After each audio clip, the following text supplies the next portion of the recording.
My name is Wally Magda. I'm an independent contractor working for ISA. My business is Wally.biz LLC. I operate out of Colorado Springs, Colorado. My background and experience, I've done a couple of things. I've worked with nuclear missiles in the military, command and control systems. I've done some intel work, and then corporate and enterprise security. More importantly, I started out as an instrumentation, control, and electrical tech. So I bring that field experience to the table. Ended up taking care of some control systems as a process control engineer. Worked my way into the security realm because I just didn't see a lot of security professionals that had a background in control systems, and I thought that could be beneficial. I've conducted numerous cyber and physical security assessments for electric, natural gas, chemical, numerous manufacturing facilities. Now, I bring this unique experience into conducting these cyber and physical security training courses, but I also learn at all of these courses as the students bring the information forward, or if I'm on site and I get to see what's going on. I have no proprietary interests. I don't endorse any vendors. I work for ISA as a subcontractor.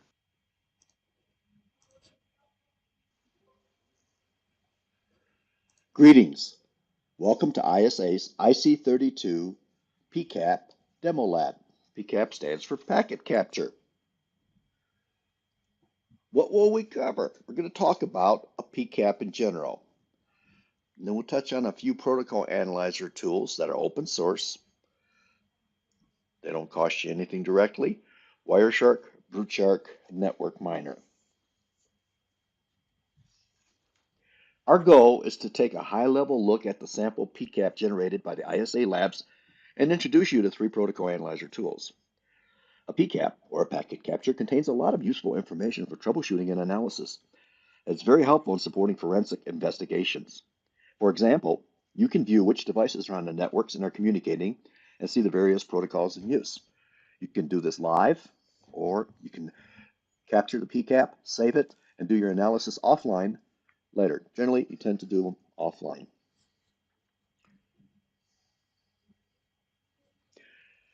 Here you are. You completed this course. You went back to work, and your supervisor comes running up to you and says, "You're a cybersecurity expert now. I need some help. Operations Center trying to figure out what this is. They don't have a clue. Can you help me?" Wow. Of course, you tell your supervisor, "It's 74 bytes of a packet capture. That's 592 bits, 74 times 8. And from this information, I can determine what type of traffic is displayed in this frame. I can tell you what that protocol is, right? Everything you need to know is right in front of you." To the untrained security analyst, this is just a bunch of zeros and ones. To you, the savvy trained security analyst, this is a wealth of information. But you have to know where to look and how to decipher the bits. You can do it manually, or you can do it automatically. Manual process would require you to take that packet capture, figure out where these headers are, and these requests for comments are listed. Then you determine where it starts and ends. So we start with the zeros, the 31, so that's 32 bits across the top here. And then you work your way down to the next line and keep going down, source address. Whoa, wait a minute, look at that. Protocol. That could be of interest to me. Now this is just one of the many headers contained within that frame that we captured. IPv4 header format. What are these RFC things? Their requests for documents, comment documents, contain technical specs and organizational notes for the internet. The RFC series began back in April 1969. They're kind of like standards, but they got called requests for comments and the name just stuck. There's over 8,500 published RFCs. If the RFCs are not implemented correctly, internet communications as we know them would be impossible. If you're interested, we have a link here that you could go to and check some of them out. So looking at that frame again, what we've done is highlighted the key byte that's going to break the puzzle. You're going to be able to figure it out. This is the code. This is how you decipher it. That binary there, 00001000, is equivalent to a decimal 8. You knew that. With this information, now you can determine the protocol in this PCAP. Have you figured it out yet? Yeah, manually deciphering the PCAP is a time-consuming and error-prone endeavor, especially when traffic is changing faster than you can copy it.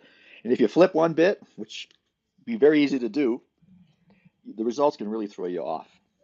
Fortunately, there's open source protocol analyzer tools that have dissectors or scripts written to do the deciphering for you. The three we're going to demonstrate are only a small sample of what's available that are open source, and there's many that can be purchased or are part of a network operations center monitoring package. They have dissectors written in them, scripts, to take apart the bits and the bytes using the RFCs.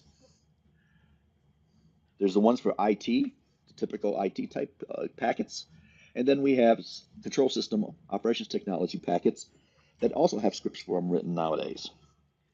Check with your vendor about proprietary tools. A lot of times they develop some type of tool that they'll let you use that is very similar. Still haven't figured it out. Oh dear.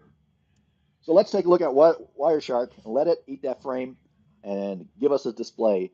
And look at that, just like magic, we now know ICMP, length 74, echo ping request. The Internet Control Message Protocol is the decimal 8, echo ping request. You're a hero. That was a lot easier than using all the different RFCs, but you can't do it the other way. So let's do a quick review here. Virtual machines like VMware, VirtualBox, Hyper-V, Parallels, and QEMU can be configured to run a lot of these tools, so you don't have to put them on your host machine because it loads drivers and it can alter things, and you have to get permission from your IT staff if you're not an admin. They're also known as packet sniffers, these packet capturing tools. So what is a packet capture? It refers to the action of capturing Internet Protocol packets for review or analysis. Packet capture works by creating the copies of packets passing through a given point, a span port, a tap, or something where you're collecting your traffic. And your hardware has to have the capability to collect that traffic. Protocol analyzing tools are powerful. The packet sniffers can capture and decipher the packets. And if the payloads aren't encrypted, you can read all the text. The information you get is traffic, source, destination, protocol, and the actual payload data like we just showed you in that Wireshark screenshot. The RFC documents contain the tech specs and organizational notes needed to develop this. With great power comes great responsibility. Check with your security and legal staff prior to using any protocol analyzer tools on the asset owner's networks. These tools aren't designed, manufactured, or intended to be used in hazardous environments. Any type of hazardous environments that require fail-safe performance. Anything incorrectly used there or failure of software or it hasn't been tested on that equipment could lead directly to death, personal injury, or significant physical or environmental damage. Generally, these are passive tools, but you can set them up to gather other data to help you do analysis. So be careful.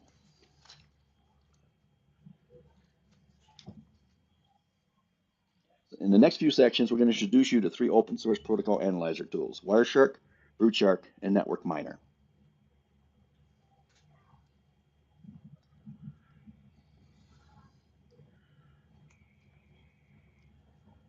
Here's the packet capture architecture drawing. We'll start at the bottom on the left-hand side, the basic process control system PLC, a Siemens S7, that's our safety PLC, Tofino firewall in line with that, our process control network, having the HMI, the engineering workstation, and intrusion detection system, a switch, a router, we have the DMZ coming off to that, feeding into Historian, and then the other side we feed into corporate enterprise, server instructor PC.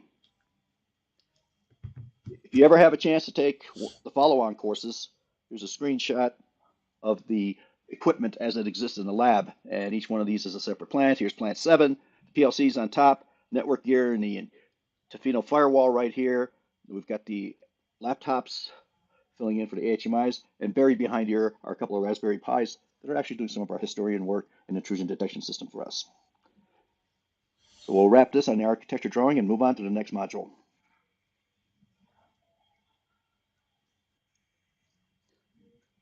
Welcome to our demonstration of protocol analyzer tools. First one we're going to take a look at is Wireshark. Wireshark has been loaded onto this virtual machine for us. All the permissions have been received to be able to use this on the asset owner's test network. So all I need to do is double click Wireshark. And right here, I should get a window popping up. What I'm looking for is capture. What are my active interfaces? Am I seeing any traffic here? I'm seeing some loopback traffic. I would expect to see some Ethernet traffic. Generate some traffic by connecting to Firefox, to the web. And there I do see some traffic, collecting traffic. There you are. Now I'm seeing the traffic from the nodes that are available to me. And in this case, I'm going to stop this traffic capture by clicking on the stop capture square up in the top right corner. Let me expand that for you. Right here, I'll stop the packet. I want to save it. I can do a file, save as. What format do I want to save it in? File, save as. There's quite a few. Depends what tools you're using to analyze your packet. You want to save this packet so you can do analysis later.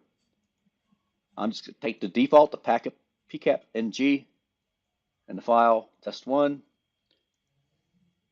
Yes. Let's prove it worked.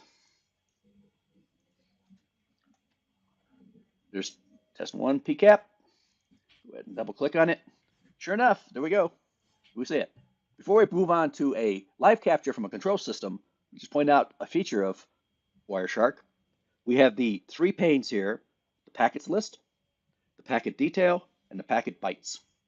So in the packet list, this is all the traffic that this tool can see that's coming in as it's set up.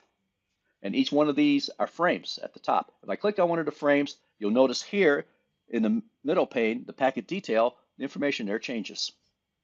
Tells me what's really going on in there.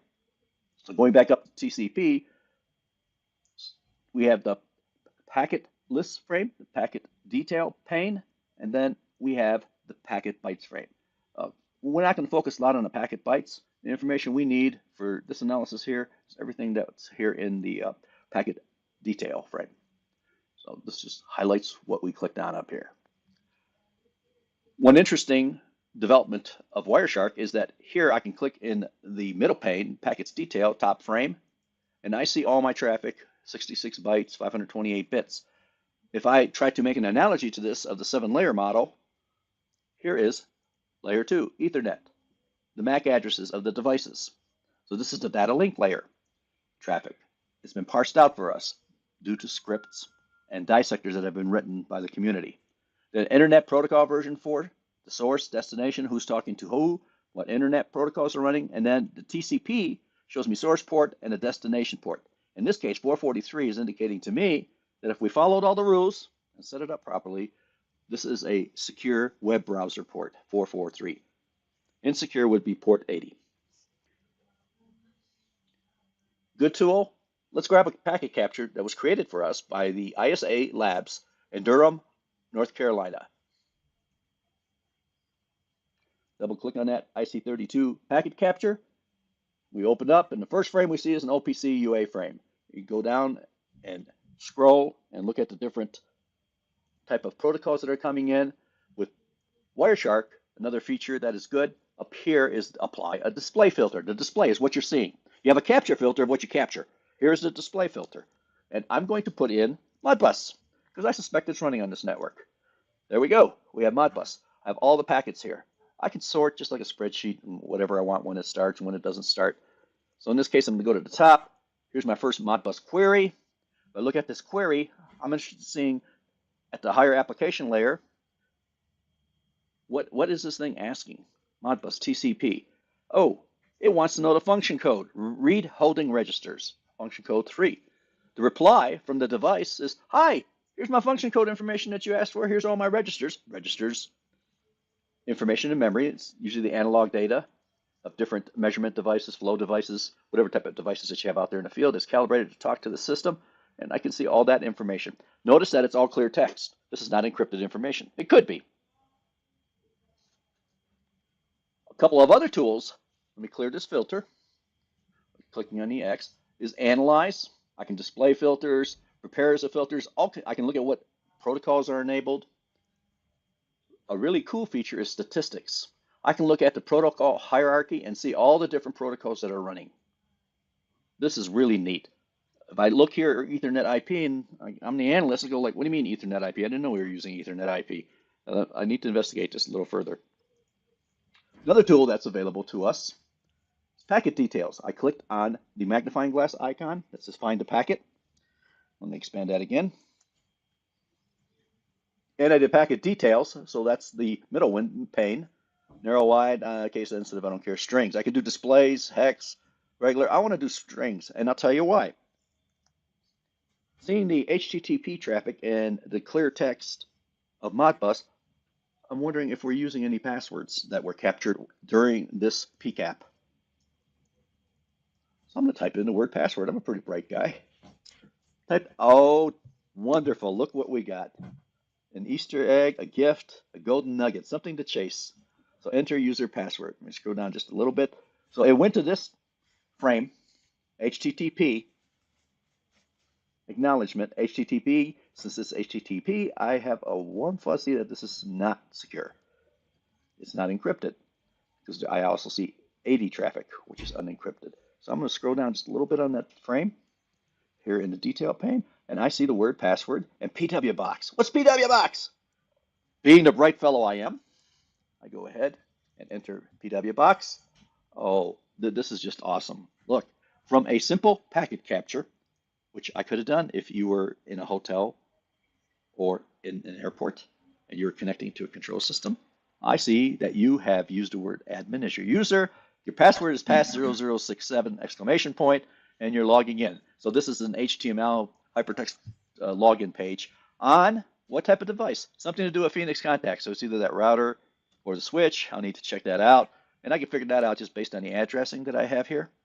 But the key thing also is that you have destination port 80, unsecure. This is why you should always push to do HTTPS wherever possible. But this is a great feature of this tool. You don't need to have a lot of forensics knowledge. You can just take some guesses, make some educated assumptions, and there's quite a bit of information you can find.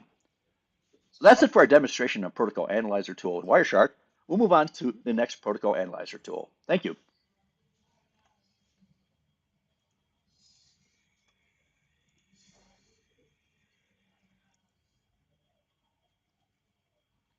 The Protocol Analyzer tool we will take a look at here is Network Miner.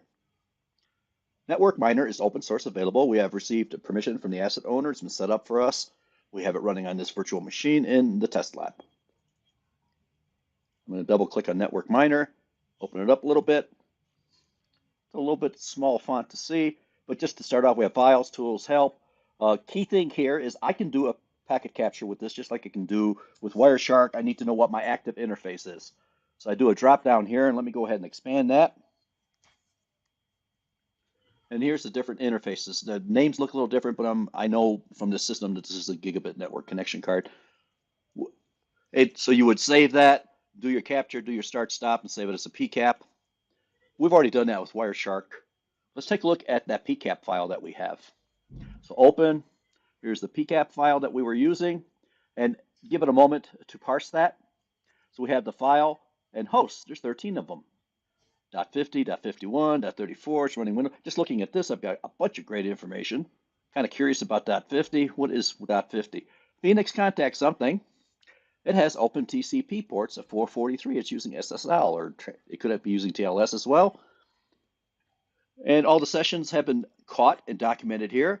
That's nice that it's running SSL, encrypted traffic 443, probably set up also on its web interface. .51 is another Phoenix Contact device. There's the vendor of the NIC card, and back in 2015, but it's using an open ports of 80.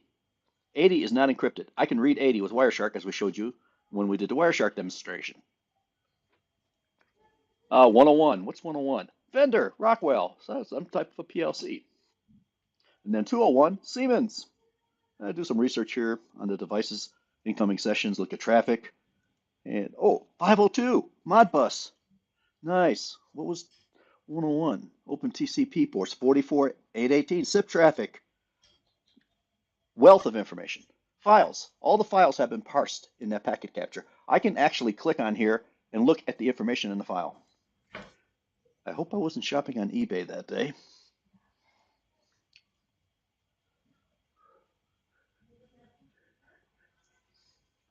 Then images. If there's any images saved, here's an icon that was saved from one of the Phoenix contact. I don't see any messages. Credentials. Oh, wow. We've already been introduced to Path 0067. I haven't had to do any parsing. This is a great tool. Sessions, all the sessions that's been recorded, SSL, HTTP. As an analyst in the security world, HTTP gathers my interest. Is there a problem with the device that can't be configured to 443 secure traffic? Should we look at this and then maybe create some type of a mitigation plan to replace this? So domain name services. What I kind of caught my eye is what is the control system doing with Google APIs? www.google.com? Oh, I hope they failed. So I would want to look at what's going on here. There's all kind of parameters that I could look at, but what caught my attention is TCP port 502. For those who are familiar with the TCP UDP ports, 502 is Modbus. Keywords, anomalies, nothing was flagged there. Great tool, open source. It helps you do your analysis. So we're done demonstrating Network Miner. We're going to move on to the next tool.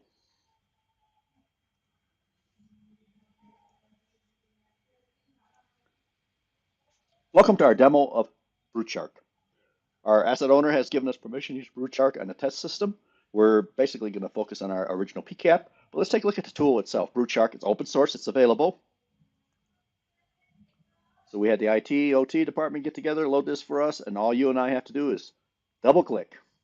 Now it has the capability to do packet captures. It has all kind of modules, DNS, domain name services, file extracting, I like that file extracting, network map, credentials, that could be good. That may or may not work depending on the setup that we have and what type of information we're getting. Like Wireshark and Network Miner and other tools, we can do a start capture, stop capture. We have to figure out what our Ethernet interface is. We've done that a few times. You can save it as a PCAP and play it back. In this case, we're going to go ahead and take a look at our PCAP made for us by the lab folks there in North Carolina at ISA. Open that up, and I'm going to select all these modules. Let's analyze the files. What information are we going to get out of this? This can aid in my analysis for this network and for the circuit that I'm setting up. So it looks like there's a network map. That is neat. We'll come back to that in a section. We have sessions, all these different sessions, all these different protocols. We can sort out them like any other spreadsheet. 443, I know from experience and looking it up that that's some type of a secured type port. 5380, ooh, there's our culprit, .51, and it is using insecure browsers. That's what port 80 tells me. The strongest part of this tool for this particular PCAP is the network mapping. So I can click on these devices, and in the right-hand column here, it's going to show me all the different ports that are open. If the .50, it's going to tell me the IP address, what sessions are running, the domains, users, .81. So there's a wealth of information here that I could corroborate with the other tables that I have. 101 is using 44818, which I know is SIP. 201 is using 502, and if some of you remember TCP, UDP 502 is Modbus if you're following the rules. 4840 I'm not sure about. I can go ahead and look at IANA, the authority for naming all the ports, and I can say 4840 port. I'm just doing a search. 4840 IANA. I try to stick to the official source and not wiki pages and a number of these others. You know, they're okay, but why not go to the source? Internet assigned numbers and authority. So if I come into here, see if I can just open this up just a little bit.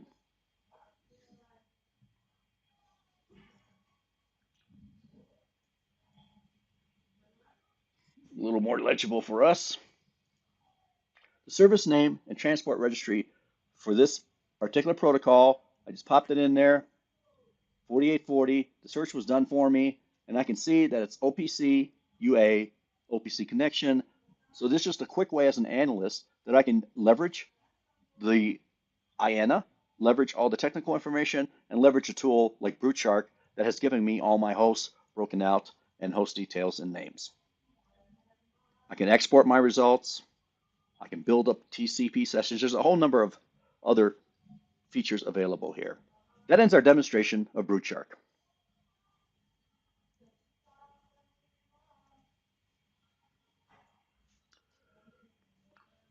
We've come to the end of the demonstration, the IC32 Packet Capture Demo Lab. Let's wrap it up with a summary. What did we cover? We introduced you to PCAP, showed you some of the structure, talked about requests for comments. We gave you a demonstration of Wireshark, BruteShark, and Network Miner. Just 3 of the tools that are out there available to you to help out. In our quick learning review, there isn't one protocol analyzer tool that does it all. It takes a lot of analysis and connecting the dots. You learn with practice what works for you, what doesn't. Each vendor has their own solutions. Each tool has its strengths and weaknesses. Open source tools are good, but like any other software, they require care and feeding. Who's going to take care of them? Who's going to keep them updated? Who's going to keep the data secure? All these PCAPs you create need to be secured and locked up. They have some valuable information in them, as you have seen in the demonstrations, such as passwords in clear text. Check with the vendors and developers of the software. They usually have great recommendations. You can use virtual machines, guest machines running on a host, so you don't have to mess with the host. There's VMware, VirtualBox, Hyper-V, Parallels, QEMU, and any of the Ubuntu Linux shells can be done to run an open source packet capturing tool. We also know them as packet sniffers. Packet capture refers to the action of capturing Internet Protocol packets for review or analysis. They work by creating copies of some or all packets passing through a given point in a network, which is configured by you and your organization using taps and span ports. You got to make sure the hardware can handle the amount of traffic or you're going to drop packets. Protocol analyzing tools are powerful packet sniffers that can capture and decipher all that information, these packets, these frames. The information presented can show you traffic source, destination protocol, and the actual payload data, just to name a few. And let's not forget about our friends in the RFC world, the requests for comments. They contain all the tech specs and organizational notes that makes the internet run and also helps and aids us in doing our analysis of packet captures. With great power comes great responsibility.